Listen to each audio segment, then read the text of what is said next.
Hello class fifth, कैसे बच्चों। मुझे आशा है आप अपने घरों में स्वस्थ और सुरक्षित होंगे। स्वस्थ और सुरक्षित होने के साथ साथ आप अपनी पढ़ाई पर भी विशेष ध्यान दे रहे होंगे।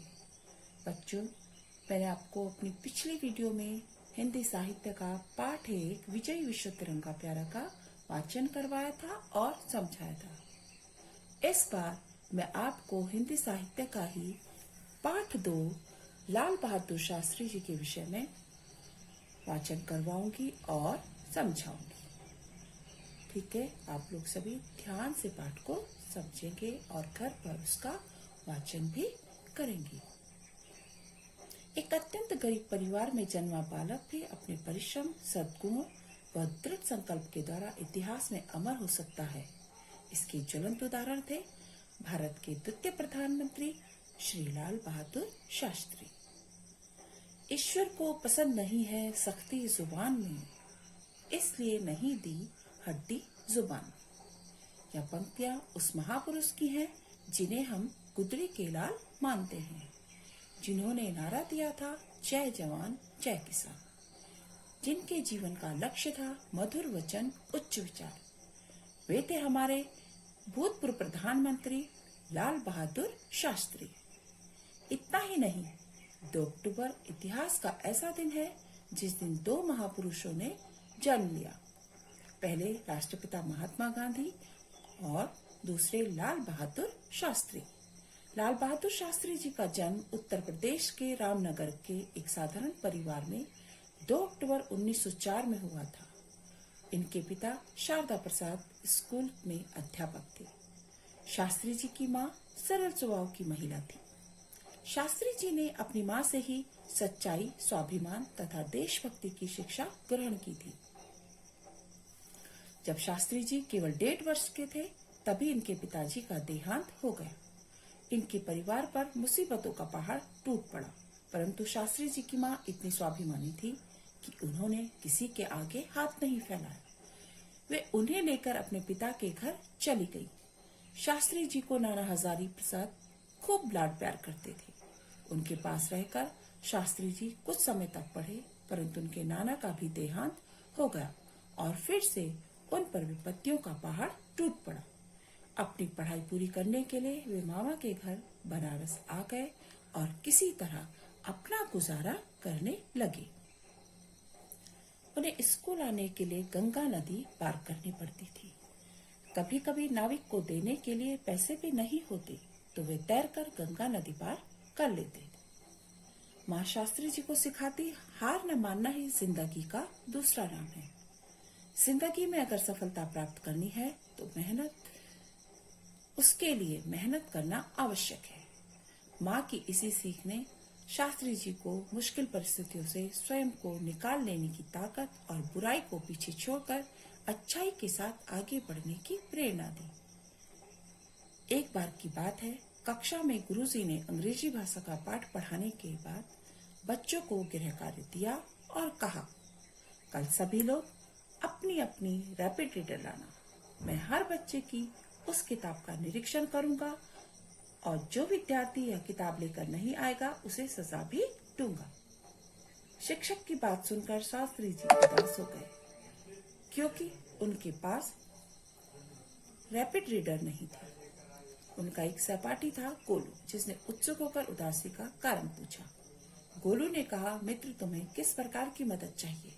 मैं जरूर तुम्हारी सहायता करूंगा। शास्त्री जी की उदासी कुछ कम हुई और आशा की किरण दिखाई देने लगी। उन्होंने कहा, तुम मुझे अपनी किताब 1 दिन के लिए दे दो, मैं कल लौटा दूंगा। अगर तुम भूल गए तो? गोलू डरते डरते बोला।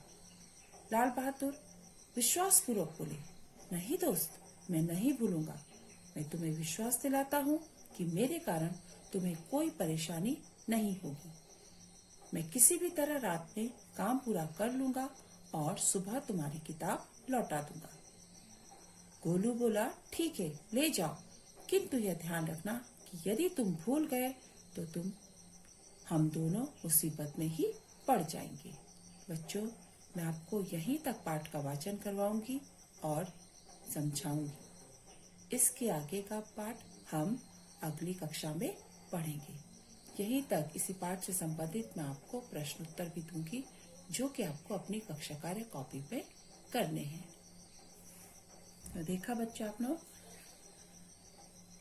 कि लाल बहादुर शास्त्री जी की जो पंक्तियां थी, क्या था उनमें लिखा हुआ, ईश्वर को पसंद नहीं है सख्ती जुबान में, इसलिए नहीं दी हड्डी जुबान में। यानी जब हम बोलते हैं, आपको पता है कि हमारी जीभ, जिसको जुबान मुलायम है ना, उस पे कोई भी हड्डी नहीं है, क्योंकि उनको सख्ती बिल्कुल भी पसंद नहीं थी, इसीलिए ही उन्होंने हमारी जुबान में हड्डी नहीं दी। ये पंक्तियां थी हमारे लाल बहादुर शास्त्री जी के द्वारा लिखी गई, जिन्हें कि हम गुदड़ी के लाल नाम से जानते हैं, जिन्होंने नारा दिया था जय जवान जय किसान, जिनके जीवन का लक्ष्य था मधुर वचन उच्च विचार। यानी उनके जीवन का एक ही लक्ष्य था, मीठा बोलो और ऊंचे विचार रखो। वे थे हमारे भूतपूर्व प्रधानमंत्री लाल बहादुर शास्त्री। इतना ही नहीं है, 2 अक्टूबर का दिन इतिहास का ऐसा दिन है कि जिस दिन 2 महापुरुषों ने जन्म लिया था। इतना तो आप जानते हैं बच्चों कि हमारे राष्ट्रपिता महात्मा गांधी भी 2 अक्टूबर के दिन ही पैदा हुए थे, और दूसरे हमारे लाल बहादुर शास्त्री। लाल बहादुर शास्त्री का जन्म उत्तर प्रदेश के रामनगर के एक साधारण परिवार में 2 अक्टूबर 1904 में हुआ था। इनके पिता शारदा प्रसाद स्कूल में एक अध्यापक थे। इनके पिता का नाम था शारदा प्रसाद, जो कि स्कूल में एक अध्यापक थे। इनकी माता बहुत ही सरल स्वभाव की महिला थी। शास्त्री जी ने अपनी माता से ही सच्चाई, स्वाभिमानी तथा देशभक्ति की शिक्षा ग्रहण की थी।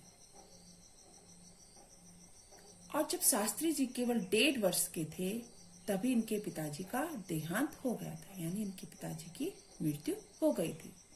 इनके परिवार पर तो मुसीबतों का पहाड़ टूट पड़ा, लेकिन शास्त्री जी की माँ इतनी स्वाभिमानी थी कि उन्होंने कभी भी किसी के आगे हाथ नहीं फैलाया। वे उन्हें लेकर अपने पिता के घर चली गई, यानी शास्त्री जी के नाना जी के घर। शास्त्री जी को नाना हजारी प्रसाद खूब लाड प्यार करते थे। उनके पास रहकर शास्त्री जी ने कुछ समय तक पढ़ाई की, लेकिन उनके नाना का भी देहांत हो गया और फिर से उन पर विपत्तियों का पहाड़ टूट पड़ा, यानी एक परेशानी के बाद दूसरी परेशानी। अपनी पढ़ाई पूरी करने के लिए वे मामा के घर बनारस आ गए और किसी तरह अपना गुजारा, मतलब जब नाना जी उनके खत्म हो गए तो वो अपने मामा जी के घर बनारस चले गए और अपनी पढ़ाई को पूरी करने लगे। उन्हें स्कूल जाने के लिए गंगा नदी पार करनी पड़ती थी। कभी कभी तो उनके पास नाविक को, क्योंकि गंगा नदी नाव के द्वारा पार की जाती है, नाविक जो नाव को चलाता है, उसको देने के लिए पैसे भी नहीं होते थे, तो वे तैरकर ही गंगा नदी को पार कर लेते थे। उनकी माता उनको हमेशा सिखाती थी कि हार न मानना ही जिंदगी का दूसरा नाम है। अगर आपको जिंदगी में सफलता प्राप्त करनी है तो उसके लिए आपको मेहनत करना बहुत ही आवश्यक है। माँ की इसी सीख ने शास्त्री जी को मुश्किल परिस्थितियों से स्वयं को निकाल लेने की ताकत और बुराई को पीछे छोड़कर अच्छाई के साथ आगे बढ़ने की प्रेरणा दी। एक बार की बात है कि कक्षा में गुरुजी ने अंग्रेजी भाषा का पाठ पढ़ाने के बाद बच्चों को गृह कार्य दिया कि कल सभी लोग अपनी रैपिड रीडर लाना। मैं हर बच्चे की उस किताब का निरीक्षण करूंगा और जो विद्यार्थी यह किताब लेकर नहीं आएगा उसे सजा भी दूंगा। अब शिक्षक की बात सुनकर शास्त्री जी उदास हो गए, क्योंकि उनके पास तो वह किताब थी ही नहीं। कौन सी किताब? Rapid reader. उनका एक सहपाठी गोलू, जो उत्सुक होकर उदासी का कारण पूछा, जिसने कि देखा कि शास्त्री उदास है तो उन्होंने उत्सुकतावश उसका कारण पूछा। तो गोलू ने कहा कि मित्र, तुम्हें किस प्रकार की मदद चाहिए? मैं जरूर तुम्हारी सहायता करूंगा। शास्त्री जी की उदासी कुछ कम हुई और आशा की किरण दिखाई देने लगी। उन्होंने कहा कि तुम मुझे अपनी किताब 1 दिन के लिए दे दो, मैं कल लौटा दूंगा। फिर गोलू ने कहा डरते डरते कि अगर तुम भूल गए तो लाल बहादुर विश्वासपूर्वक बोले, नहीं दोस्त, मैं नहीं भूलूंगा। क्योंकि उनको विश्वास था ना कि मैं इस कार्य को पूरा कर लूंगा, तो मैं उनकी किताब भूलूंगा ही नहीं। तो उन्होंने विश्वासपूर्वक कहा, मैं तुम्हें विश्वास दिलाता हूँ कि मेरे कारण तुम्हें कोई परेशानी नहीं होगी। मैं किसी भी तरह रात में काम पूरा कर लूंगा और सुबह तुम्हारी किताब लौटा दूंगा। गोलू बोला, ठीक है, ले जाओ, किंतु ध्यान रखना यदि तुम भूल गए तो हम दोनों मुसीबत में पड़ जाएंगे। गोलू लाल बहादुर शास्त्री जी की बात सुनकर तैयार हो गया, लेकिन उसने कहा कि तुम मेरी किताब ले तो जाओ, लेकिन याद से, ध्यान से इस किताब को वापस ले आना। यदि तुम किताब लाना भूल गए तो तुम ही नहीं बल्कि हम दोनों इस मुसीबत में पड़ जाएंगे। देखा बच्चों आपने, मैंने जहाँ तक आपको पाठ का वाचन कराया, यहाँ तक आपको मैं इसी से संबंधित प्रश्न उत्तर भी दूंगी, लेकिन आपको शब्दार्थ पूरे पाठ से करने हैं और कठिन शब्दों को भी पूरे पाठ से देखकर लिखना है। कठिन शब्द कम से कम 20 से 25 होने चाहिए। ध्यान रहे कि आप ध्यान से पाठ का वाचन करेंगे और समझेंगे। थैंक यू बच्चों।